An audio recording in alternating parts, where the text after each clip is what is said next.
Arratsaldeon eta ongi etorri Euskal Zitira. Hemen gaituzue beste behin ere nafarrek euskararekin izan dituzten esperientziak eta euskararen inguruan dituzten hausnarketak zuekin elkarbanatzeko asmoz. Gaurkoan ere bi gonbidatu izango ditugu, biak euskaldunak eta herri ezberdinetakoak. Baina enez gehiago luzatuko, izan ere honezkero zain egongo dira gure gonbidatuak. Goazen ezagutzera.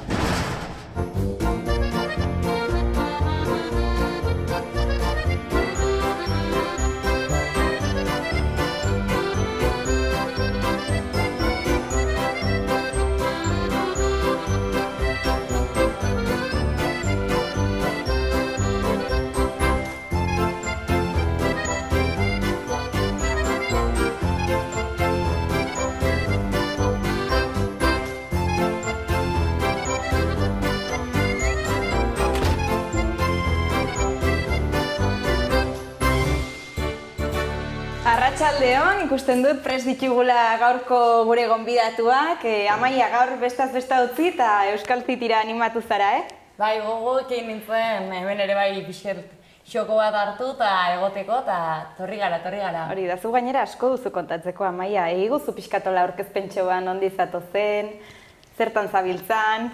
Bueno, ni Amaia naiz eta ipuin kontalari bezala ibiltzen naiz, urte guztian zehar, ondotik udan xaloan ibiltzen naiz bestaz besta, erakurtsoan zehar ikasten abile Gasteizen aurrezkuntza. Orduan, eta gero bertxotan ibiltzen naiz, eta batut bertzea afizio batzuk antzerkian, baina batez ere nire burua kazetari eta ipuin kontalari bezala definituko nuke. Batetik bestera. Hori da, xaltxan beti, bai. Guzti horretaz entzun nahi dugu gaur hemen, Amaia? Eta badakizu solaskide bat izango duzula. Bai. Zure solaskidea ezagutzera, nor zaitu? Eixo, ni Aitor naiz. Aitor, nondi zatoz? Lakuntzatik heldu naiz, eta suhiltzailea naiz. Eta mintxo nago, zuen programatxo ikustean. Animatu zara zu ere. Bai, noski. Hori da, suhiltzailea, betidanik izan duzu bokazioa edo aurrerago sortu zitzaizun edo? Ez, betidanik egia esan, ni beti ikasketak pixkat bideratu nituen ja hasieratik. Hori, suhiltzaile izateko aukera hori zaunduko zean leio hortara. Esan behar dizut, lehenengo suhiltzailea zarela hemen Euskal Zitin. Izan ditugu musikariak, idazleak, denetik pixka bat, baina suhiltzailerik ez. Suhiltzaile euskaldun asko daude, Bueno, gonbidatu itzazu, etortzeko. Bai, etortzeko. Ona, badakizue gaur hemen solaskideak izango zaretela, eta, eskatuko dizuegu euskararen inguruan izan dituzuen esperientziak, dituzuen hausnarketak, zuen lanbidean zenbateraino ibiltzen duzuen, nola dagoen egoera, guzti horretaz hitz egitea hemen. Ni izkutatuko naiz, baina adi egongo naiz esaten duzuen, eta gero itzuliko naiz zer moduzoa zen galdetzera, eta hitz egingo dugu pixka bat, bale? Ederki. Oso ongi, bale, ba. Pinarekin. Amaia. Oronoz. 23 urte. Kazetari, ipuin kontalari, zarra. Nire familiarekin, bikotearekin, lagunekin, inguruko gehientsuenekin, bai. Unibertsitateko nire klasekideekin. Zoritxarrez zukaz. Bai, batzutan aldatzen dute euskalki norekin agonan horren arabera, baina normalean baztandarrez. Baina batean gipuzkoarrera pasten naiz batzuten. Posible, bai, baina ez da erresa. Batzutan. Aitor, konta diazu eta zu lakuntzakoa zaren honetan, euskaldun zarra zarela ipatu diazu, baina nondik heldu da zure euskararen joera? Bai, euskaldun zarra baietz esaten dut, nik txikitatik euskara haitu dudalako, ez? Nire gurasoak ez dira euskaldunak, nahiz eta lakuntzarrak izan biak, baina bakizu, garai zail haietatik datoz, eta nire aminen, nire amaren ama, bai euskaldun zarra zela, lakuntzarra euskalduna, eta nik etxean beti haitu izan dut euskara, eta horren nik gogoratzen dut ikastolan berezia ikusten nuela, nik txikitatik euskara egiten nuela, eta askotan galdetzen ziatela, lakuntzan nola esaten zen hau, nola esaten zen bestea, eta nik gogoratzen dut beti esaten niela, beia ez da beia da, beie, ez da, nire gelakideak beti ibiltzen ziren galdezka eta nola esaten duzu bide? Horregatik nire bakit txikitatik euskara ezin dudala. Gero egia da ikastolan batu egiten genuela eta nik orain somatzen dut nire euskera, kaleko euskera egiten duela nahasketa bat, ez? Jadanik nahasketa bat dut, baina bai, gaur egun euskera biltzen dut, ez ere seme-alabekin, eta saiatzen nahi semei lakuntzako euskera hutsa erakusten. Ez da erresa, ez? Iruñan oso zaila da, eta azkenean beti leku batik bestetik aitzen du beste batua edo gaztelera edo eta komplikatua da, baina bueno, bagoaz. Eta zintzino ez du Kaltsasuko ikastolan ikesi? Ez, ni hemen Iruñan, jaso ikastolan ikasi nuen, bai. Eta egunero egiten zuen kantorri? Ez, ja etorri ginen Iruñara bizitzera, bueno, Zitzurrera, eta orduan Zitzurren bizi izan nintzen txikitatik, bai. Baina, bueno, asteburu lakuntzara, uda guztia lakuntzan, eta gaur egun ere aldudan guztietan eskapatu egiten naiz. Zure herri da lakuntza, azkenean. Bai, nire kuadrilla, ni beti esaten dut, hazi eta ezi lakuntzan nizela.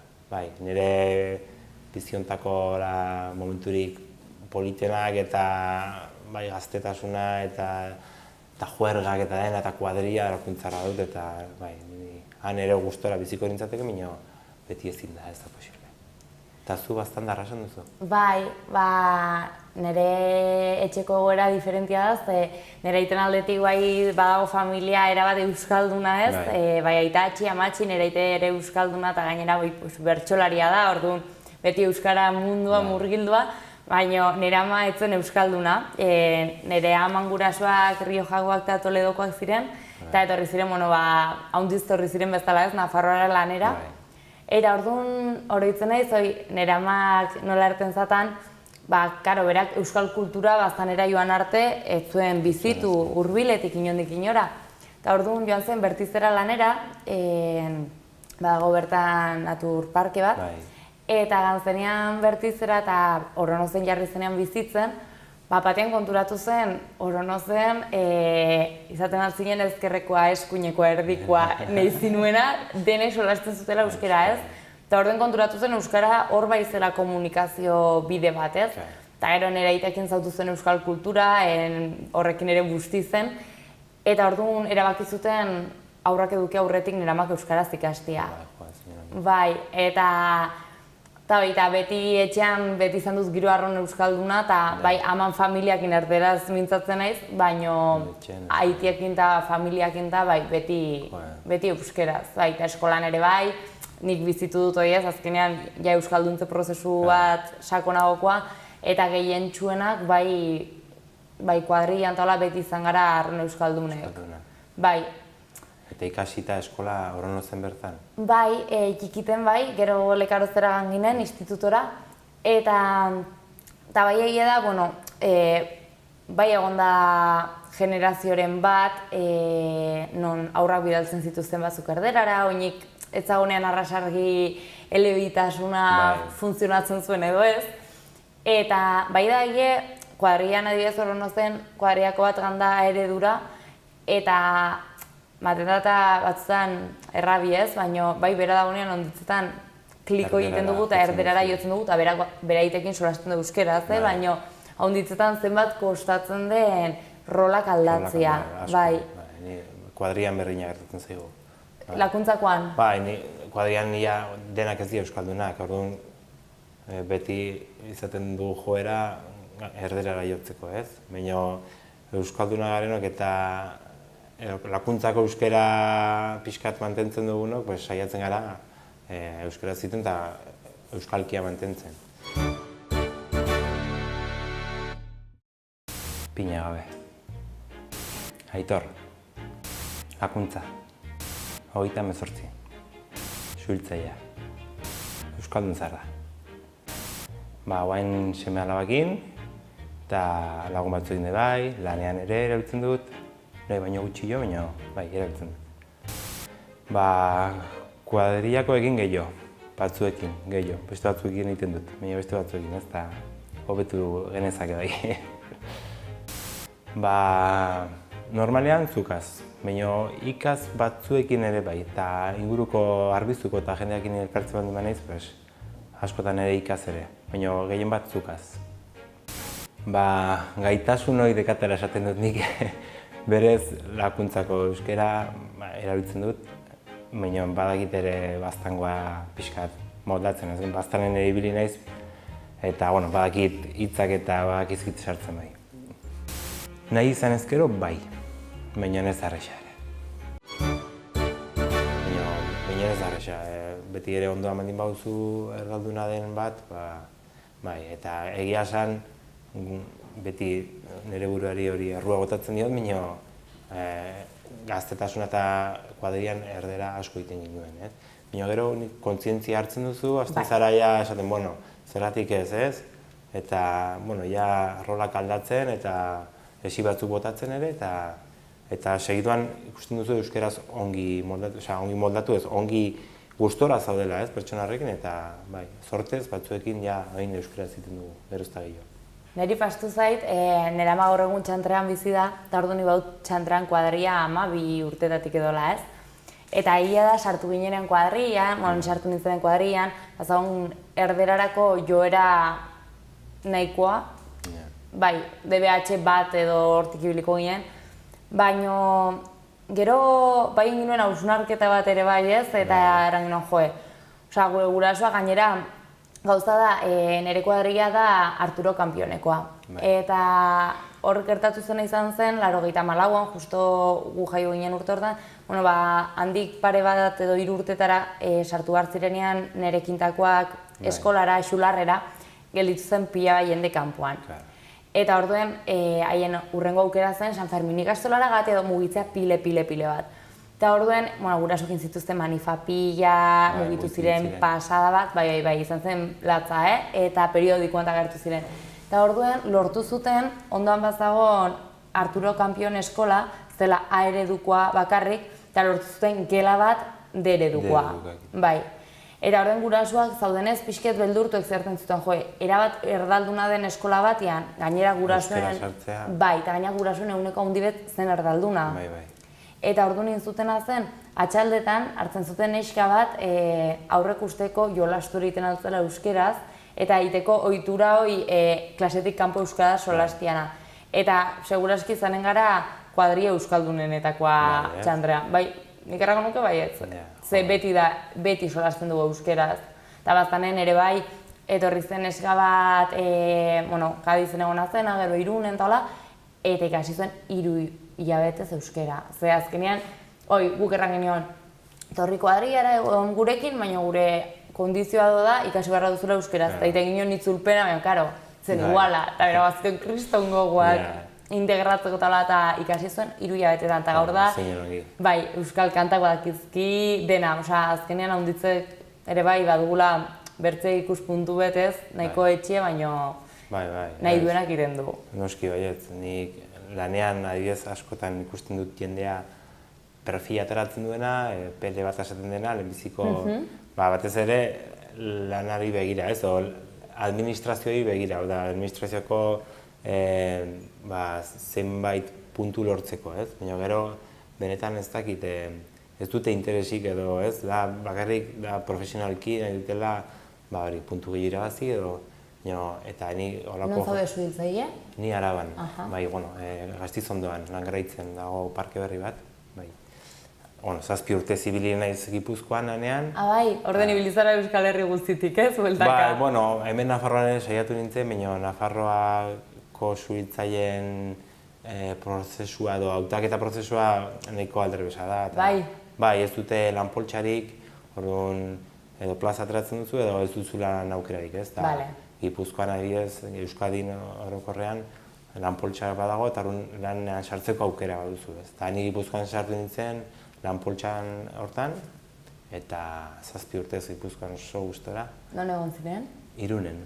Irungo Bidasoa parkean, eta han adibidez euskera, nire ase beteak guztiz beteak zen. Bai, euskera erabiltzen nioen egunero, lanean, lana euskera ziten nioen. Ez bakarrik lankidekin, baita ere, txirreina jotzen zuenean, pasatzen zuten informazioa, emergentzi zentrala edo informazioa pasatzen digutenean, hori dena euskera ziten zen. Eta arabanez, ez? Arabanez, hori dena aldatu egin da, ez? Eta hortan ere pixkat pena baten dit. Han dena gazteleraz da, egia da lankidea askokin euskera ziten duguna, minio lana ez dugu euskera egiten, ez dakit dena esan. hondartza. Klasikoenetik hasi eta estilo handiz gustatzen zaizkit, orduan errango nuke egunan arabera bera. Badaude egunak ere reggaetoi entzuten dudana, baina normalean musika klasikoa, rocka, jazza, pixkat, denetatik gustatzen zait, denetatik entzutia. Jo ez. Zerbait badakit baten batetaz, baina jo erteko musikari bezala ez. Bai, ikaragarri gustatzen zait irakurtzea. Metamorfosis Kafkarena. Azken filma ez dakit erraten zen izango zen. Serietako joera gehiago badut, filmak ikusteko, baino igual errementari izango zen azkena. Bueno, garaian arabera, baino bizikletan ibiltzen hasi naiz azkeneko aldien. Bai, ikaragarri gustatzen zait bidaiatzea, bai. Azkeneko aldiz egon nintzen Txekian. Bai, medioak handitzetan erderaz daudela, ez? Bai, horrela da. Gipuzkoan adibidez, zentzu hortan, ez dakit zenbat urte aurrerago dauden, ez? Jende orokorrean euskalduna da, baina euskaraz ez dakienak euskaraz ikasten du, suhiltzaile izan nahi baldin badu behintzat, euskaraz ikasi beharra du, euskaraz lan egiten delako. Claro. Eta, ni han oso gustora ibili nintzen. Eta baina araban ere oso gustora nago, beste zerbitzu bat, lan egiteko beste modu bat. Ni araban nago ere bai ikesten. Esan duzu lehen Gasteiz izan zinela. Bai, eta nik onartzatzut, nire esperientzia kontatuko batzut ikasketetan euskarari dagokionez. Lehenik egon nintzen ikasten Bergaran. Bergara? Bai. Bergara euskalduna da. Bai, baino ganintzen Bergarara, eta klaro, nik nuen Gipuzkoa hiperidealizatu ertenen, hemen agurrak dantzatuko dute haitxitik atratzerakoan, ez? Eta ganintzen gelara, eta bai bazagon Arrasateko jendia, Ermuakoa, Ibarrekoa, eta batean konturatu nintzen bi baztandarra ginen euskaldunenak. Eta nik gaur bai egan pixka disgustua, ze kriston joera erderara, eta nik onartzen datzut, momentu batean moskeatu nintzela, seguraski nerekin haiek ere, baina niri bai sortzetan kriston kezka zerten nuen haurrezkuntzako irakasle batzuk izan behar direnak. Non aurra hunditzen dako izan behar diren euskara referente bakarrak. Ez badute euskara ongi kontrolatzen, nola da posible? Ezinezkoa da hauek hezkuntzara gatia. Eta pixkat, kezka horrekin nago ere bai unibertsitatean, ez? Bai sentitzen dut zenbakia hunditz garela, hau da klaseak dire unekoak, 80, 80, eta hori hasi da modan jartzen dena taldeko lanetan itea, ez? Orduan, zu naiz eta euskaldun txarra izan, pixkat aplikatua baldin bazara eta taldean euskaldunen bat baldin baduzu, pasa dezakezu karrera guztia. Euskara hitzik ikasi gabe, ez egin gabe, eta trabarzara zebatakin. Hori da. Eta bai kezkatzen da, bai duritzen zait, ez dela bakarrik hezkuntza ikastea, ze nik uste dut pertsona bat hezkuntzan sartzen den momentuen beharrak eramaten diola euskaltegi batera hobetzera edo ez. Baina bai kezkatzen da, segun ze eskoletan tokatzen zaren eta segun ze realitatetan ez duzu beharrik sentitzen. Eta hortaz gain, nik uste dut euskarak baduela berakin musika bat, baduela kultura bat eta baita handitzetan sartzen gara horren bertze pedagogietan eta hau eta bertze eta legeetan eta hola, atzentzen zaigula transmisioi ere, bai, eta horrezkuntzan klabia da, kantak ikastia, korapiluak, poesia motxak, zagit, bai botatzen dut hori faltan. Ni adibidez nire seme alabari, batez ere semeari bain euskaldun, euskara izan du hizkuntza bakarra 3 urtetan. 3 urte batu? Bai, 3 urte erdi, eta hain hasi da gaztelera ikasten, eskolara, aurreskolan ere ekartzen zuen, behin eskolan dagoela, somatu dut nik. Bai. Bai, eta hori da, berez, Iruñan ikasten dut, eta orduan banekien hori iritsiko zela, ez? Nahiz eta gurekin euskara egiten duen, ez du joera erderera pasatzeko, gurekin ja transmisioa egina dugulako eta ja lotura hori egina dugu euskaraz bizi garagu, baina, askotan ikusten duzu, ze punturaino garrantzitsua den euskaldun garen guraso guzti horiek elkartzea eta parke batean elkartzea, eskolatik kanpo, umeek uler dezaten gure erlazioa euskeraz baldin bada, gurasoena bere semeen artean eta lagunak diren heinean, parkean jolastu dezaketela euskeraz, ez? Eta askotan pentsatzen dute, eskolako norbait ikusita, erderara pasatzen dira. Eta gogoratzen dut, eskola bateko zuzendariak garbi utzi zidan. Niri sartu eta euskerai buruz galdetu nian, esan zian, garbi izan behar duzuen lehenbiziko gauza da, Iruñan gaudela, ez? Eta bai, karo, semeare euskalduna da, eta bai, lortu behar duzu hemen jendea normalean erralduna dela, ez? Uneko gehiengoa, eta hor esi bat dago, ez? Eta bai, lakuntzari joaten izenean, lakuntzan parkean, berak euskaraz ditzen du, ume guztiak euskaldunak direlako, eta orokorrean guraso eta semen arteko erlazioa euskeraz delako. Eta han oso guztera goten ez, eta bera ere oso guztera goten da, nik uste dut bera ere somatzen dela askeago bezala, ez? Mendia, dudik gabe. Momentu honetan, pirritx eta porrotx. Baina, bueno, nik berri txarrak, zutagarreko asko izan naiz, rock and rolla, estatukoa ere hitzen dut, pixka zorra. Gitarra, Kosta egiten zait asko. Egunkaria guztoko dut egunkaria goiti beiti irakurtzea. Baina bestela ez dut ohituraik. Ziurrenik ez dut gogoratzen, baina kirola arloko zeo zer izango zen, Ez dakit nutrizioakin izango zuen erlazioa edo, baina aurrekoan ikusi nuen, zortea handiz eta lagun batek erakutsia, espainola bat Que Dios nos perdone, oso ona. Mendia, korrika, bizikleta, mendi eskia, aldudan guztia. Asko, hain gutxi behetzen dut, oso gutxi, baina atzeko urtetan ibilia naiz, Azken bidaia aurreko astean, 2 eguneko tartetxo bat hartu nuen lagun batekin, eta iparraldera joan ginen, bizikletekin, Alforjekin, Nafarroa da ikustera eta gozatu ginen. Nik nabaritzen dut, eta mintzen hau pile bat, nireitek badu esaldi bat ibiltzen dela hunditzen eta erten du, herri unten, euskera, zakurrei eta aurrei.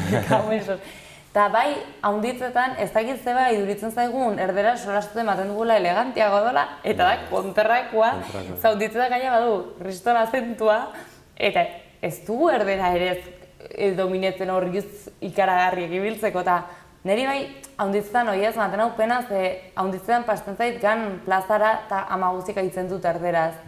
Eta orden, aurrek logikoki imitazioa praktikan patzen duten momentutik haien neute izan haundio bezala. Eta haundio balin badaude erdera solasian, haien nahi dute erdera solastu, ze haien dakola helduen hizkuntza, ez? Eta nik uste dut, zentzu hortan, arrasongi dagoela eredura eramatea aurrek eta hori ez euskara bultzatzea, baina behar dela pixkat haratago behiretu eta pentsatu nola eraikitzen alden herri euskaldun bat, eta adibidez, orain euskaraldia patu behar dela, eta hor ere bai konturatzen naiz ni lehenbizkoa, gaten naiz denean adibidez Iruñatik eta ostatu batera ze ohiture bauten erderaz ziteko lehenbizko hitze, eta saiatzen naiz, baina onartzen batzuten kostatzen zaitela, Niri asko kostatzen dakit, lehenbiziko hitza euskaraz zaitea, leku batzutan badakizu euskaldunak direla eta euskaraz sartzen naiz, baina beste batzutan ez dakit zerbitzariaren aurpegia ikusten dudan, eta esatu, hau ez da euskalduna eta jarderara jotzen dute. Eta, baina, egia da, lehenbiziko hitza euskaraz esango bagenu, asko iraziko genukela. Jakin badakit, baina da beste esi bat, gainditu beharreko beste esi bat, eta... Eta gero, adibidez, egiaz, nire hitek hartzen da, eta duela urte batzuk bere garaian taula euskalduna zauden eta baserritarrak ez, pixki lotzen zelako azkenean euskara baserriekin lotu izan da eta herri txikiekin ez. Eta berak ni nabaritzen di baduela min puntua non bai tratatzen zieten gutiago balin baziren bezala ez. Eta nik uste dut azkenean ere bai eragiten duela bizigarrela herri batean kapitalismoak erabat kutsatu eta globalizazio batek latza. Eta azkenean gure referente handitzere dire erderaz, ez? orduen Bai, noski, kostatzen da hortik atratze batzutan pixket. Bai, hori garbi dago, esan dut, gaur egunero haitu behar duzu, edo kanta bat erderaz, edo irratia dela, edo telebistan dela, edo hori nik uste ja gainditu ezin dugun, edo irabazi ezin dezakegun guda bat dela, ez? Euskeraz bizi gaitezke, bai, baina eguneko egunean egon gaitezke egun oso bat, edo aste oso bat, edo urte oso bat, bizi oso bat, euskera bitxean bizitzen, zaila da. Adibidez, baztanen ziurrenik erresago izanen da, ez? Lakuntzan baino, eta lakuntzan erresago Iruña baino, dudik gabe, ez? Baina askotan, eguneko egunean, ez baina agian, eguneko 80 zerratik ez, ez? Baina hor gure zera da, ez? Gure borroka, noski, guk jarri beharreko zerbait. Bai, gero alare nik uste dut haunditzetan badugula akats bat eta da, adibidez, nik onartzazut orain arte ala pentsatzen nuela eta adibidez atzerritarrak tortzen direnean ez exigitzen dugu pilat euskaraz ikastea, integrazioaren izenean eta ibiltzen dugu hitza errespotoloak, baina gero ez gara inexigentiak hemengo jendeak egin. Zenbat familietan badago, adibidez zure gurasoak izan daiteke perfil bat, pertsonalki hartu gabe, baina segurazki ez dakit gaur egun euskaraz jakingo duten, baina zenbat jende badagon eremu euskaldunetan bertakoa direnak badakitenak ze arrazoiengatik ez duten transmisioi eduki, baina ikasi duten bizitzen erdera da gutxean eta ez diren ere saiatu hortik atratzen, ez? Bai, eroso sentituko ziren, ez? Zona konforrola esaten den hori, bai. Bai, egia da, nik txikitan etxean gurasoekin beti erderaz, ez? Eta amak ikasi zuen zerbait zera ikan gogoratzen dut, eta amak badaki aitak baino behen, nire kasuan, nik uste amak etxean euskara gehiago haitzu zuelako, ez? Eta gero lakuntza bere garaian herri oso euskalduna izan zen, egunekoa euskalduna zen. Gero etorri ziren etorkin asko, Gaztelatik, Andaluziatik eta Extremaduratik, eta industria etorri zen, eta orduan hori izan zen galera handi bat, ez? Eta gero Frankoren garaia eta bar, eta hor nik uste lakuntzan egiez euskara atetik barrura geratu zela, eta kanpoan batez ere gaztetxoetan, agian orain gertatzen den kontrako hori, ez? Lehen zaharra egiten zuen euskeraz, eta gaztetxoi gaztelera zitzen zitzaien, ez? Eta agian kontrakoa gertatzen da, ez?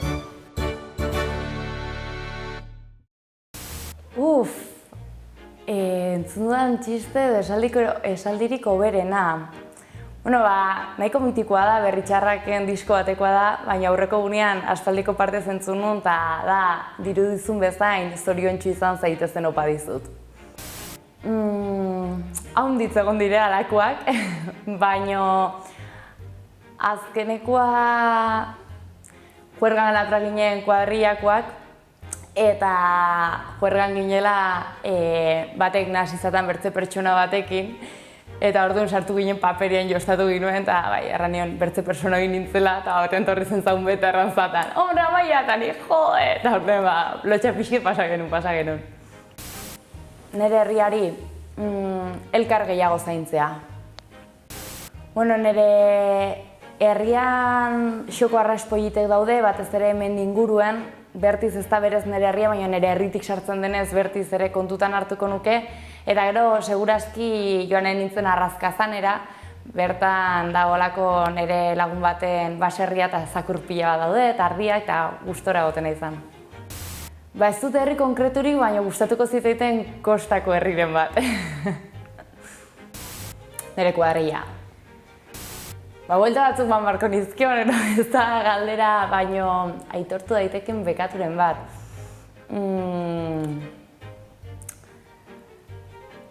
Ez zait hori nola okurritzen, zagit zerrango natzun. Batzutan kuadriakoei bazkarian botatzen ditela pimienta beltza eta ez dietertzen zepeatzen dire, ez zaiela gustetzen, baina beti botatzen diot pixket.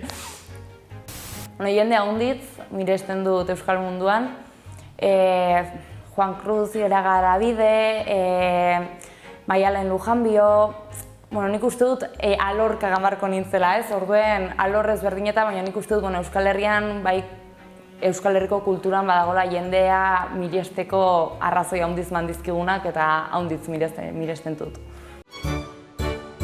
Baina egia da, nire kasuan hori, adiez, amak ikasi zuen, baina ez zigun egiten ziurrenik ausartzen etzelako, edo baina gero pozik zegoen ikustean gure aminek euskaraz egiten zigula, eta... gustatzen zitzaion. Claro, baina bai, hoia bere egoera izango zen, osea, nire amaren zeo zer pertsona izango zen, ez? Bere bildurrak edo euskal, baina bai. Bai, eta gero nire ustez ere bai hartu behar dela kontutan testu ingurua, ez? Eta bizitu duzunak ere bai eragindatzu eta burla bezala jaso duzu euskaraz hitz egitea, edo azkenean momentu batzutan seinalatu alin badatzute horrengatik, ez da erreixa. Eta nik adibidez ere bai onartzen datzut, duela ez hainbertze hasi nintzela iten autua euskaraz irakurri behar dut, erderaz bezain bertze gutienez, ez? Ze, bai daie, euskaldun idazle onak badaude pile bat, bai, arras onak, baina bai haunditzetan egia da Euskara Batuak ez duenez ere alako denbora pile, bai liburutan hartatzen dugun hitz haunditz, ez direin errexak lokalizatzeko, ez? Hau da, behar duzu behiretu, ez? Edo kontestuan arabera baten bat ulertzen duzu gehiago gutio, eta gehiago sartzen zarenen akademia munduen oinik eta gehiago, baina bai da egie gauza honditzerteko batugula modu batzuk ez daudera bateren normalizetuek, ez? Batuan. Eta orduen nik bai nabaritzen dut zentzu hortan, adibidez, kafetegi da akeita, euskaraz. Eta niretako adibidez, enteratu nintzenean, akeita bazagoen eskoriatzen taberna bat akeita. Bai, baina altxosun badago akeita kafeak, eta lakuntzan kafeari akeita esaten zaio. Bai! Bueno, batez ere, Aitzuntzarrek eta eskatzen dutenean akeita. Bai. Etzazula erran. Mira, uste nuen zela, Sabino Aranan asmak. Ni uste nuen zela, sakanako gauz bat, pentsa. Eta behiro, behin badakit ez ez. Ez berez da, nik uste nuen zela Sabino Aranak asmatzunako hitzoietako bat, Ez dakit, baina bintzat lakuntzan, ibiltzen da, aitunei aitua diete akeita bat. Bira. Tabernari lakuntzar batekin edo sakandaroarekin, akeita bat, bai. Ze ona, eta zuk ere ibiltzen duzu? Ez, nik ez dut ibiltzen akeita, baina bakit erabiltzen zela eta erabiltzen dela oraindik. Eta esatitzu da, Altsasun, badago kafetegi bat, akeita eta akeita kafeak da marka ere, saltzen dute poltsetxoa. Beraz, bai. Ze ona. Ez hori dira enakien, baina bai badaudela horako hitz batzuk, ez? Erten duzuna, hau nondik torri de, edo... Bai. Bai, egia. Baina, nik uste dut ere azkenean dela urteetan ganen den prozesuak eta ganen dela normalizazioa, eta nik uste dut hitz batzuk ere utziko direla erabiltzez, Noski, nik beti esan dut hizkuntza bat zerbait bizia dela, eta erakuntzako euskalkia, ez dakit, 15. mendean etzen izango duela 50 urte edo bain egiten den euskalkia. Antzekoa izango zen, baina berdina ez. Orduan, eta hemendiku 100 urtera lakuntzako euskalkia beste bat izango da. Batuarekin ziurrenik hurbiltasun asko izanen duena, gaur egun hortan ere borroka handia dago, ez? Haiz baztanen guainiken baztengo euskera oso bizia da, nahi dut, baztanen baztandarrez egiten da, eta hala da, nahi dut, baina lakuntzan, ume askok ez dakite erakuntzeko euskera, ez? Batzuk badakite eta jasotzen nahi dira, beste batzuk ez, orduan da, gaztelerakin gertatzen prozesu berdina, ez? Nahi dut, errexago da bere indako batuaz egitea, besteekin ulertuko direlako, ze erakuntzako euskalkia erabiltzea, ez? Orduan da, Iruñan edo han ere gertatzen da, ez? Errexago da batzundako erderera pasatzea, han euskalkiekin berdina gertatzen da, ez? Erakuntzako euskera da, 3. mailan dago, ez? Orduan, hortan ere beste borroka bat badugu ere.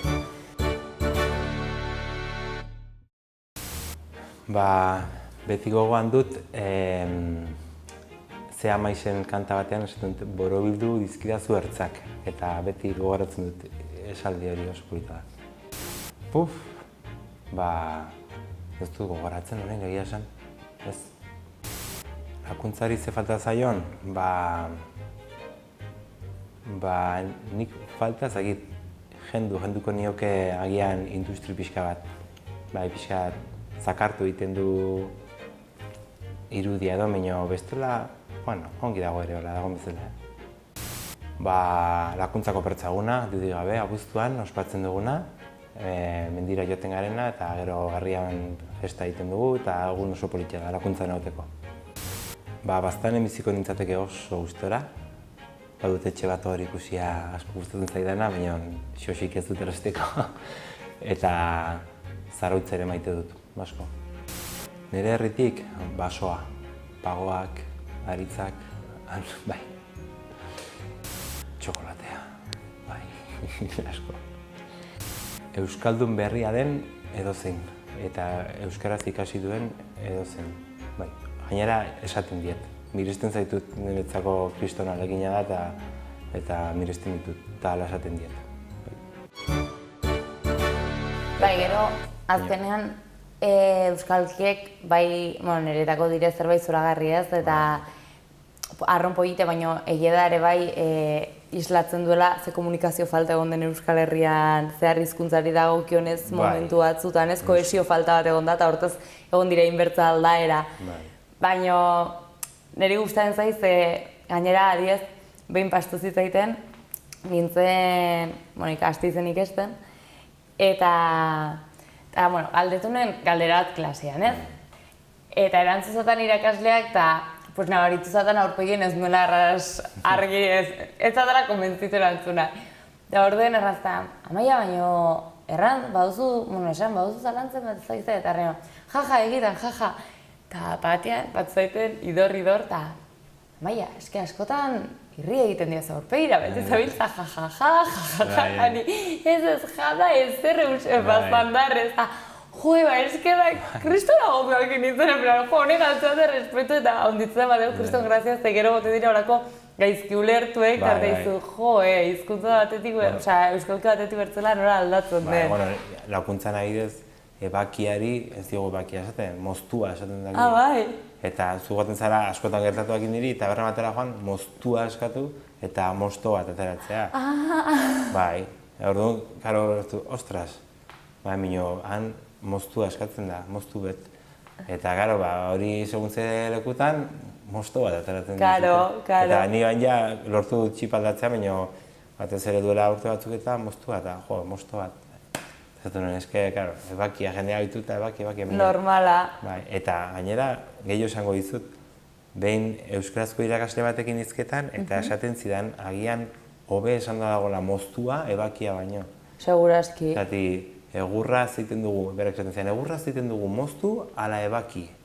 Eta moztu eta ebaki ez dira kontzeptu berdinak, ez, berak esaten zidan, eta kafea moztu egiten dugu. Ez dugu ebakitzen, ez egin esaten zidan. Bira. Hoi berak esaten zidan. Eta ez duen, agian moztua, esan dago, ebakia baino. Bai, eskolako badaude pila bat. Ni bera eta berdina, ez berdintzeko ere bai, horretzen ez, nera batek ikasi du euskal filo, eta ibiltzen zitzaigun horako gauz txaiak zuzentzen, ez? Eta azkenean bai batu golako akatspile bat, eta erarderakadak ere sartzen dugu kuadrile bat, Bai, hoxe. Azkenean, eta gero horretzen ez, egon nintzen ni Erasmusen Italian. Eta egon nintzen Ondarruko neska batekin. Hoi bai, ni nintzen bakarra ulertzen niona, Zintzakuten kresola eta garoa. Eta daude kresola eta garoa. Ondarrutarra da. Bai. Eta nire nion, Ondarrutarra euskalduna, ondarrutarra da erderakadan gibeletik haunditzetan, ibiltzen duzte kriston erderazko hitzak aldatu, baina erderazkoak kuadrile bat, Baina, hala ere, adibidez, ni beti hausnarketa hori egin izan dut, eta zenbat hitz dauden euskeran, latinoak diena. Dudik gabe. Lakuntzan asko.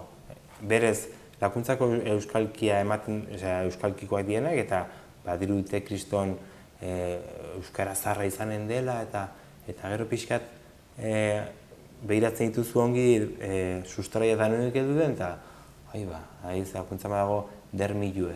Dermilue badirudi dela, ez? Eta da termino, erderaz, ez? Eta hori latinetik heldu da, ez? Eta zenbat hitz dauden euskeran, latinoak direna, latinetik heldu direnak eta euskeratuak, ja urteekin, eta berez dirudite kriston euskaldun nobedadia. Baina hori, eta baina ondarrun, ni badut tanki bat ondarrutarra, eta eta berak esaten du, berak onartzen du. Eta ze azentua eta dejea nola duten oso bitxia da.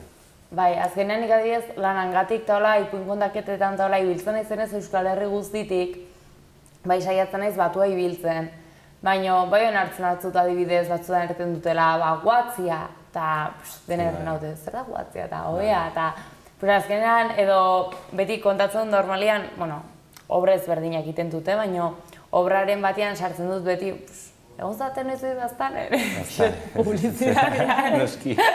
Eta, da arrasioko pollite, eta badu hemendiek, eta dauta bertze, eta orden ipuin hortan saiatzen naiz baztango euskarako hitz batzuk sartzen. Ez dituz sartzen handiz, baina ere bai gelditzea ez, koplak, niskau da baztandarra, bere lana da Euskal Herri guztitik barna ibiltzea ipuinak kontatzen, baino batu ere bai hitz batzuk, eta divertida da, hau irrei gustatzen zaie. Eta zu Bizkaira joaten mandi bazara adibidez ipuin bat kontatzera, saiatzen zara pixkat Bizkaiko euskalkia sartzen edo agian herrien batean? Egia da batzuten pasten zaitela aitzen dutenean, gero ere bai da segun horrekin bizi naizen adibidez, edukinoen garai bizi nintzela egoten nintzela hondiz Gipuzkoarren artean, eta gurozu, no seke, bagaten nintzen sartu nolako hitzek, ez? Saiatzen ez baztandarra mantentzen, baina baina baritzen dut baztandik urruntzen naizenean piket galtzen dutela normalian euskara baztandarrean egiteko ohiture.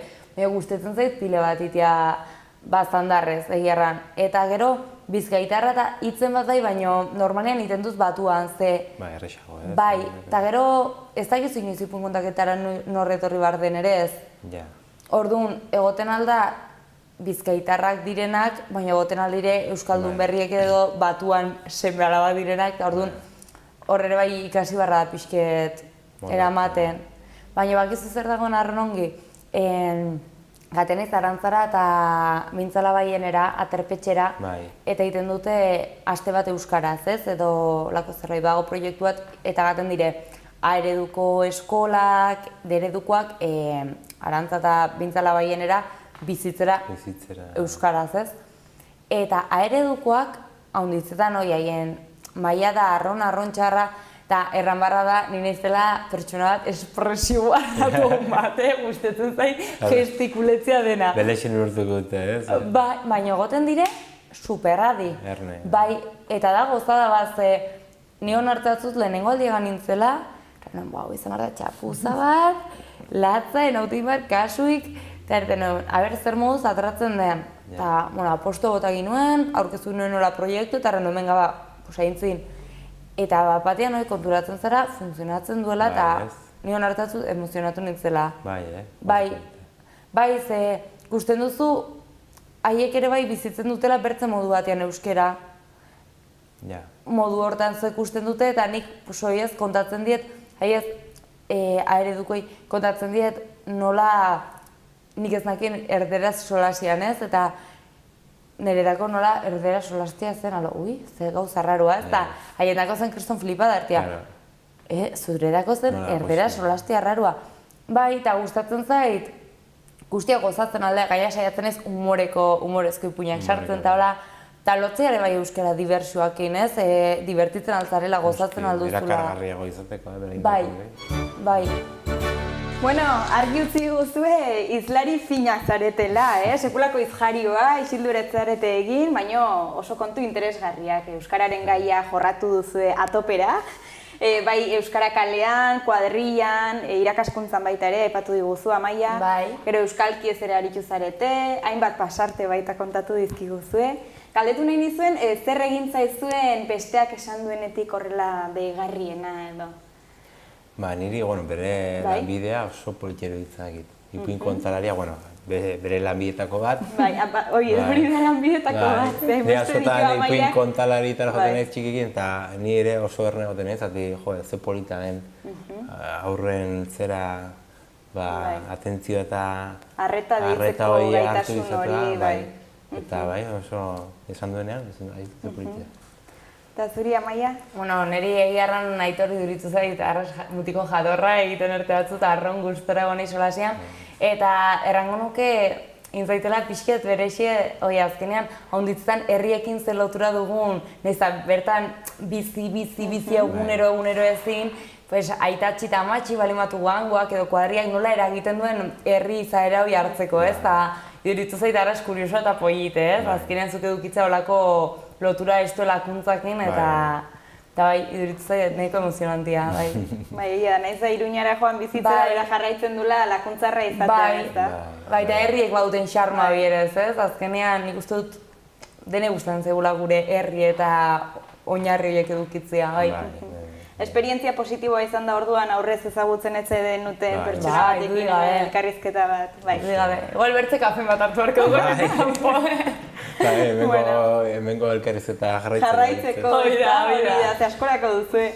Bueno, gure partetik, mi esker, Xaloa Telebistara, Euskal City saiora etortzeagatik, eta ongi izan, eta beste bat arte, eta Amaia, zurekin egongo gara. Hoi da, bihar edetzi, ebentxe honen aitzerriz. Plazer bat zuri ere. Ongi izan. Mi eskerrega, Amaia, plazer bat. Bai, Ze gustora egon garen Aitor eta Amaiari entzuten. Oso solasaldi atsegina eta interesgarria eskaini digute. Hurrengo saioan beste 2 lagun izango ditugu hemen Euskal Cityn kontu kontari, beraz ez ezazue galdu. Bitartean, ongi izan eta hurrengora arte. Agur!